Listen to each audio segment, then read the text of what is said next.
여러분들과 함께 30강까지 인스타그램의 완전 정말 기초부터 그다음에 많은 것들을 하나하나 A to Z까지 알려드릴 테니 걱정 마시고 차근차근 쫓아오시면 좋을 것 같습니다. 그래서 첫 번째 1강 강의를 시작해 보도록 하겠습니다. 40대에 보시면 인스타그램이 3위로 올라왔습니다. 이게 저는 되게 중요한 지표라고 봅니다. 왜냐하면 지금 MKYU에서 강의를 들으시는 분들이 30대부터 40대, 50대, 높게는 60대까지 있다고 들었는데 그분들의 어떤 이용자가 많아졌다. 이 얘기는 우리는 더 많은 기회를 창출할 수 있다는 얘기고요.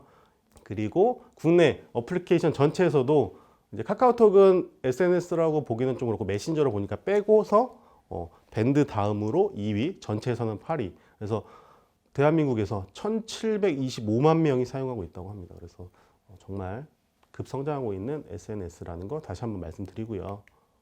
자, 인스타그램 핫한 이유를 잠깐 다시 한번 정리해 보자면 아까도 말씀드렸지만 자, 다른 SNS들 페이스북 그다음에 싸이월드 다시 살아난 거 아시죠?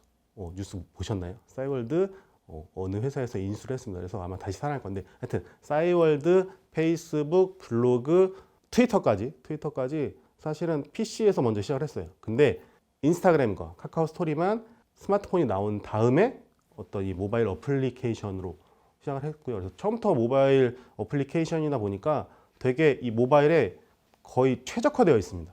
그리고 글 중심에서 이미지와 동영상 중심의 어떤 컨텐츠가 대세가 되었죠. 자, 블로그 하시는 분 많이 있으실 거고요. 그 다음에 블로그 강의도 있지만 블로그는 사실 글을 많이 써야 되잖아요. 저도 해본 적이 있는데 한 1000자에서 1200자 이상 써야 노출이 잘 된다고 하니까 좀 어떻게 보면은 쉬운 SNS는 아닐 수도 있어요. 그렇지만 어떤 영향력은 크고요.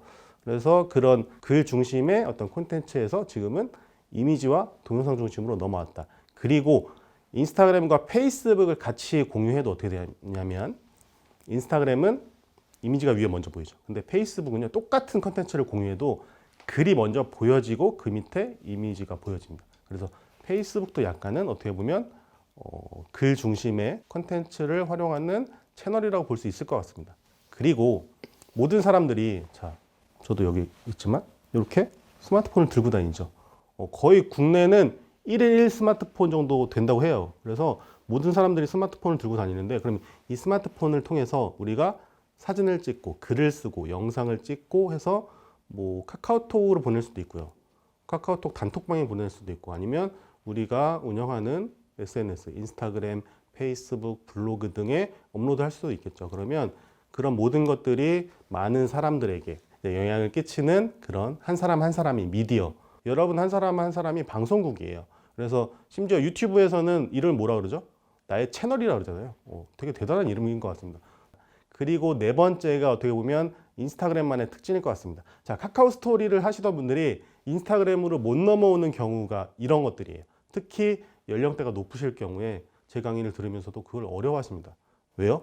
나는 모르는 사람과 어떻게 이렇게 아는 척하고 친구를 맺을지를 잘 모르겠어 이렇게 해요. 자, 그런 생각을 가지고 있으시면 인스타그램을 할 수 없습니다. 그거를 지금 이거 들으시는 순간 빨리 여세요. 이렇게 열으셔서 모르는 사람과 친구가 가능할 수 있는 그런 SNS다. 그러나 관심사 기반이라는 거.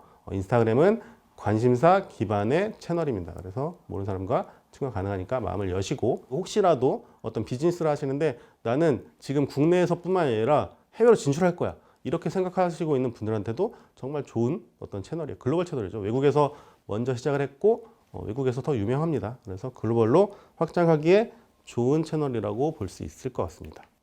그리고요. 자, 아까도 말씀드렸지만 누구나 쉽게 할 수 있습니다. 지금 어렵다고 생각하는 이유는 하나예요. 많이 안 만져봤기 때문에. 모든 어떤 채널, 모든 SNS 처음부터 쉬울 수는 없습니다. 그냥 어디에 뭐가 있고 이거를 어떻게 활용해야 되고 이런 거를 모를 뿐이지 전체적으로 우리가 알고 나면 다른 것보다 훨씬 쉽습니다. 그리고 시간이 적게 듭니다. 사진을 한 장만 올릴 수도 있고요. 많아야 열정이잖아요. 아까 뭐라 그랬어요? 블로그는 사진도 그렇고 글을 천자 어떻게 씁니까? 블로그 잘하시는 분들한테 죄송합니다. 저는 어렵다 얘기해요. 그래서 인스타그램이 어떤 모든 SNS 채널에서 가장 시간도 좀 적게 들고 그래도 가장 쉽습니다. 그거는 제가 더 쉽게 만들어 드릴 테니 믿고 따라오시면 될 것 같고요. 그 다음에 자, 인플루언서라는 단어 들어보셨나요? 영향력을 끼치는 그런 사람을 인플루언서라고 하죠. 그래서 뭐 한 사람 한 사람이 오프라인에서는 당연히 영향력이 다들 있을 거예요. 근데 이게 SNS로 넘어와서 또는 디지털 세상에서 나의 어떤 영향력을 이 안에서 펼쳐야 되잖아요. 그래서 그런 것들을 하기에 좋은 채널도 인스타그램입니다. 팔로워가 많다고 해서 인플루언서는 아니죠. 그래서 뭐 팔로워도 조금 필요할 것 같아요. 그래서 저희 강의의 목표는 최소 1000팔로워. 사실 이렇게 말씀드리면 이제 다운로드 받는 입장에서는 1000팔로워를 어떻게 할 수 있어? 이렇게 말씀하실 수도 있지만 할 수 있습니다. 할 수 있어요. 이걸 왜 목표로 두냐면 뒤에 인플루언서 마케팅에 대한 얘기 또는 인플루언서 플랫폼에 대한 얘기를 하겠지만 거기에 가입할 수 있는 수준이 거의 1000팔로워입니다. 그래서 1000팔로워는 넘어야 가입을 할 수 있기 때문에 제가 정말 최하 어떤 그걸로 1000팔로워를 잡은 거지 우리는 최소한 5000까지는 가는 걸로 목표를 잡았으면 좋겠어요. 그래서 그렇게 인플루언서가 여러분도 될 수 있다. 그 기회를 저가 그리고 그다음에 MKYU가 도와드릴 거고요. 혼자 못합니다. 네, 이 강의만 가지고 제가 아무리 잘 가르친다고 해서 이거 가지고 내가 막 실행해서 하기에는 혼자서는 사실 버거운 게 있어요. 근데 MKYU만의 특징이 뭡니까? 뭉치는 게 장난이 아닙니다. 자, MKYU 해시태그 보세요. MKYU 해시태그가요 27만입니다. 거기에 관련된 해시태그들 또는 그 전에 강의에서 쓰던 뭐 CIO 또는 시클 이런 데도 엄청 많은 해시태그들이 있어요. 저게 왜 달아요? 우리끼리 친구 맺자 같이 찾아다니면서 실제로 팔로우를 하고 선팔도 하고 서로 댓글 달고 좋아요 눌러주고 서로 응원해주면서 크는 거예요. 혼자서는 할 수 없습니다. 자, 인스타 파워업 강의 오픈도 안 했습니다. 벌써 근데 해시태그들이 생기고 있어요. 나 등록했다 이거죠. 등록하셔서 벌써 올리시면서 인스타 파워업이라는 해시태그를 달고 있습니다. 자, 이거 얼마만큼 성장할지 이거를 지켜보는 재미도 있을 것 같아요. 그래서 인스타 파워업이라는 해시태그를 통해서 저희는 함께 성장할 거고요. MKYU가 그 울타리가 아마 되어 줄 겁니다.